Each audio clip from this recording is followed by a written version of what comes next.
Sir नमस्कार।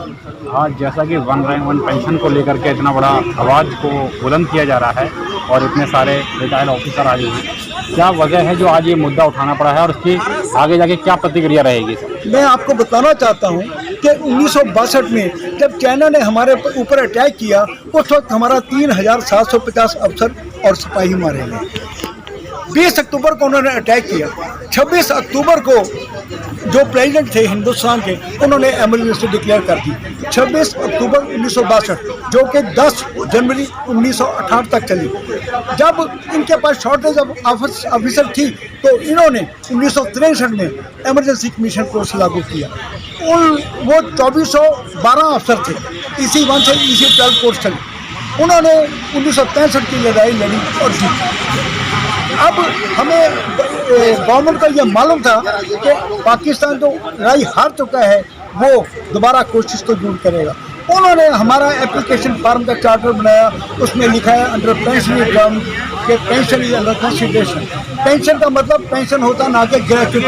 अगर उन्होंने कुछ नहीं देना था पेंशन और ग्रेच्युटी देगी, अगर नहीं देना तो लिखते कि भी कोई पेंशन नहीं दी जाएगी और कोई आपको मेडिकल फैसिलिटी दी जाएगी। अगर ऐसा लिखा होता, कौन माँ बाप अपने बच्चे को फौज में भेजता कि 5 साल बाद आ जाएगा फिर दोबारा नौकरी तलाश करेगा। अब आप ये बताओ, हम ये चाहते हैं कि एक OROP 2015 में नई पॉलिसी आई है, इस पॉलिसी में मेजर चेंज है। हम ये चाहते हैं तो वो शॉर्ट सर्विस कमीशन ऑफिसर जिन्होंने 5 साल 10 साल 12 और 14 साल नौकरी की है और उनको प्रोरेटा पेंशन दी जाए जो OROP के टेबल्स हैं। शॉर्ट सर्विस कमीशन अफसर हम वो हैं जिन्होंने पाकिस्तान के साथ लड़ाई भी लड़ी।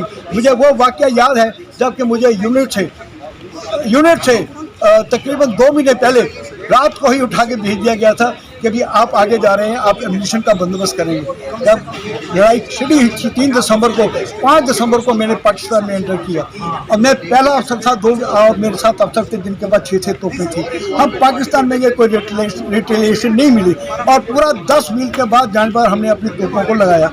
हम लड़ाई से तो वापस आ गए, मरे नहीं। अगर मर जाते तो हमारे बाप को पेंशन मिल जाती हमारी वजह से, लेकिन हम मरे नहीं, हम जिंदा आ गए। क्या इसका मतलब है कि हमने अपनी ज़िंदगी ख़राब कर दी? आप मुझे बताओ, जो अफसर 5, 10, 12, 14 साल नौकरी करके आएगा, क्या वो दूसरी नौकरी लेने के लिए लायक होगा? सभी लोग बोलेंगे कि इसको फौज से क्यों निकाला गया।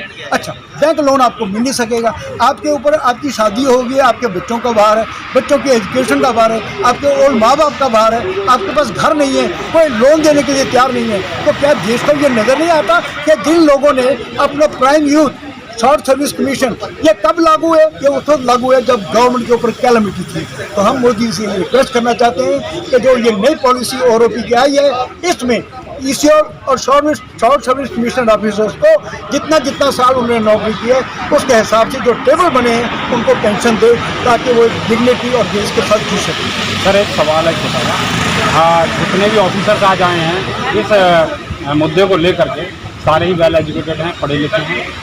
जब ये सर्विस दी गई थी तो आपने क्या साइन किया था? हमारा संविधान क्या कहता है? किस तरह से आप लोग भर्ती हुए थे? हमारे तो एप्लीकेशन में लिखा हुआ था कि पेंशन के अंदर कंसिडरेशन। हमारे साथ तो चीटिंग हुई है, हमारे साथ तो धोखा हुआ है। आप मुझे बताइए, इस वक्त किसी लीडर का बच्चा शॉर्ट सर्विस कमीशन में है?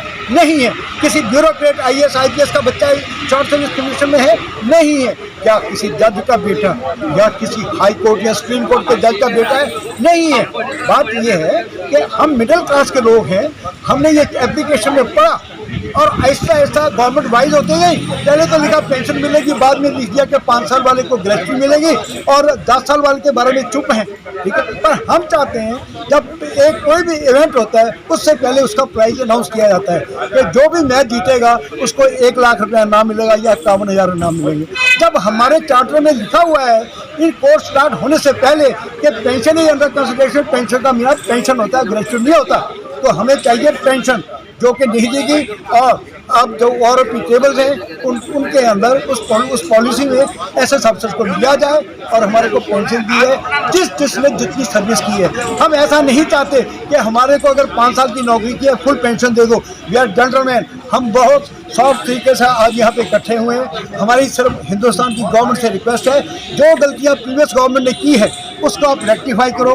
मोदी जी बहुत अच्छा कर रहे हैं, हम उनसे चाहते हैं कि एसएस ऑफिसर और ईश्वर की तरफ ध्यान दें। आप मुझे बताओ, जिस अफसर आप नौकरी कर रहे हैं, अगर वो 10 साल और 14 साल की नौकरी में है, जब उसको पता लगेगा शॉर्ट सर्विस में कि मुझे बाहर जाने के बाद ना पेंशन मिलेगी, तो उसके मोराल का क्या होगा?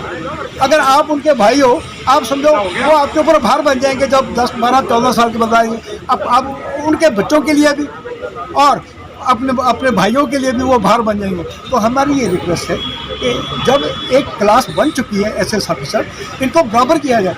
अब ऐसा है, जब हम लड़ाई में होते हैं तो एक बुलेट जो है वो ये नहीं देखती है शॉर्ट सर्विस ऑफिसर है कि रेगुलर ऑफिसर है। बुलेट ने अगर मारना है शॉर्ट सर्विस को भी मारेगी। तो इसलिए हम चाहते हैं कि there should not be any difference, उसमें कोई फ़र्क नहीं समझा जाए। अफसर सारे एक जैसे होते हैं, एक जैसी ट्रेनिंग लेते हैं, एक जैसे ही सिलेक्शन प्रोसेस से निकलते हैं, तो उनके क्लास ना बनाई जाए। अगर दो आंखें एक नज़र से दिखें। Thank you ma'am. ये हम है ना, जो आपने आज टाइटल दिया हुआ है, ये कब तक इस जो एजेंडे को बरकरार रहेगा और आप इस पर क्या विश्वास डालेंगे? जब तक हम जिंदा हैं, हम अपने लिए नहीं, अपनी पीढ़ी के लिए नहीं लड़ रहे हैं, हम आगे आने वाली पीढ़ियों के लिए भी लड़ रहे हैं। क्योंकि आगे भी क्या कहते हैं, short service commission officers recruit हो रहे हैं। यहाँ तक कि गवर्नमेंट ऑफ इंडिया ने बोला कि 3 साल के लिए भी कंसिडर कर रहे हैं कि 3 साल के लिए उनको लिया जाएगा। मैं एक वुमेन ऑफिसर हूँ। मैंने 1997 में जब ज्वाइन किया था, तब इस देश में .com कल्चर चल रहा था। इस देश के नौजवान, मेरा मतलब है जो जेंटलमैन, यंग जेंटलमैन होते थे, वो आते नहीं थे। तब हमने ज्वाइन किया। मैंने एयर ट्रैफिक कंट्रोलिंग में ज्वाइन किया था, ATC, जो बहुत ही ऑपरेशनल और टेक्निकल जॉब है। मैंने शॉर्ट सर्विस कमीशन 5 साल के लिए थी। उस टाइम में मैंने कारगिल भी सर्व किया और ऑपरेशन पराक्रम भी किया, जो कि डलिया में 15 किलोमीटर पाकिस्तान के बॉर्डर से मैं 6 महीने वहाँ पे रही और क्या कहते हैं, नूडल्स अपने केटल में बना के खाती थी। तो आप मुझे बताइए कि मेरी ड्यूटी में कहाँ कमी आई? तो आपने एज अ वुमेन मेरे से क्या जस्टिफिकेशन किया, क्या इक्वालिटी करी? तो ये लड़ाई तो हम है ना, हम आगे वाली पीढ़ियों के लिए भी लड़ रहे हैं और इमरजेंसी कमीशन ऑफिसर्स के लिए भी लड़ रहे हैं। क्योंकि ये बात सही है कि जब देश को ज़रूरत थी हम नौजवानों की और लीडर्स की ज़रूरत थी, कमांडिंग ऑफिसर्स की ज़रूरत थी, तब हम लोग आए थे। और जब हम लोग वुमेन ऑफिसर्स आए तो हमने वुमेन ऑफिसर्स ने ना ही क्या कहते हैं, हम क्रीम आए, मतलब उस टाइम पे वुमेन ऑफिसर्स जो आई हैं वो बहुत ही एकेडमिकली स्ट्रॉन्ग वुमेन ऑफिसर्स आई थी, पैशन के लिए आई थी, देश की सेवा करने के लिए आई थी। एक नई चीज थी, यूनिफॉर्म एडॉन करना हमारे लिए प्रेस्टिजियस पॉइंट था। मेरी सिस्टर आर्मी में सर्व कर चुकी है 24 साल। मैं एक एयरफोर्स ऑफिसर की खुद की बेटी हूँ, मैं 5th जनरेशन फौजी खुद हूँ। तो ये एक पैशन था, कमिटमेंट टुवर्ड्स माय नेशन था और मरते दम तक रहेगा। क्योंकि आज जैसे देश के हालात चल रहे हैं, जब क्या कहते हैं LAC में 10 एयरपोर्ट बने हुए हैं चाइना के, PIL के, और अरुणाचल में इंक्रोचमेंट हो रहा है, तो आपको इस देश के नौजवान ही चाहिए। और वो नौजवान जो घरों से उठ के आएंगे और ल्यूक्रेटिव कॉर्पोरेट जॉब्स को छोड़ के जब वो आएंगे, तो वो इसी प्रॉमिस के साथ आएंगे कि उनका फ्यूचर, उनकी फैमिली का future will be taken care by government of India. और हम ज़्यादा तादाद में भी नहीं हैं, हम ज़्यादा से ज़्यादा 9000 इमरजेंसी और शॉर्ट सर्विस कमीशन ऑफिसर्स हैं, जो गवर्नमेंट के लिए फाइनेंशियली भी हैवी नहीं है। ये एज किसी ने सही बोला कि किसी की छोटी सोच है जिसने फौजियों को समझा ही नहीं। मैंने आपको पहले भी बताया था कि इन इफेक्ट हम 5 साल के लिए सर्विस करके आते हैं, लेकिन उससे पहले हमें ऑफिसर बनाने के लिए, एक लीडर बनाने के लिए, एक लीडर फौज में नहीं सोसाइटी में बनाने के लिए उसकी ट्रेनिंग होती है। और वो लीडर आप कभी दबा के नहीं बिठा सकते हैं। तो वो लीडर 5 साल तक सर्व करता है, उसके बाद रिजर्व में जब हम आते हैं तो 5 साल का मतलब 5 साल के लिए रिजर्व, मतलब आपको यूनिफॉर्म वापस पहननी पड़ेगी और वापस लड़ाई के मैदान में उड़ना पड़ेगा। आप ये बताइए कि आज की आवाज़ से अगर सरकार नहीं जागती है तो आगे क्या बड़ा कदम उठाएंगे आप? देखिए, ये सरकार ऐसा नहीं है कि वो जाग नहीं रही है, वो समझ रही है। लेकिन मैंने जैसे बोला कि कुछ लोग जो डिसीजन मेकर्स हैं, जैसे ये गौरतलब बात है कि जो पॉलिटिशियंस होते हैं, जो MLA हो या MP हो, उनको भी 5 साल के बाद पेंशन मिल जाती है, चाहे उनकी गवर्नमेंट सरकार रहे या ना रहे। लेकिन हम लोगों की आवाज़ उन तक जा रही है। ये एक बहुत इंपॉर्टेंट पॉइंट है कि ये कहते हैं कोई डिसीजन मेकर, हमें मोदी जी से बहुत होप है, क्योंकि 1 रैंक 1 पे उन्हीं के रेजीम में आया। और ये पिछली सरकार जो 1973 में जिससे गलती हो गई है, इसको रेक्टिफाई करने का बहुत ही अच्छा मौका है। और ये एक सोसाइटी को वेटरन को, जैसे राजा चोला ने कहा था कि इस दुनिया के जहाँ भी सोल्जर्स को रिस्पेक्ट नहीं किया जाता है उस देश का कभी उद्धार नहीं होता है। जय हिंद, जय भारत।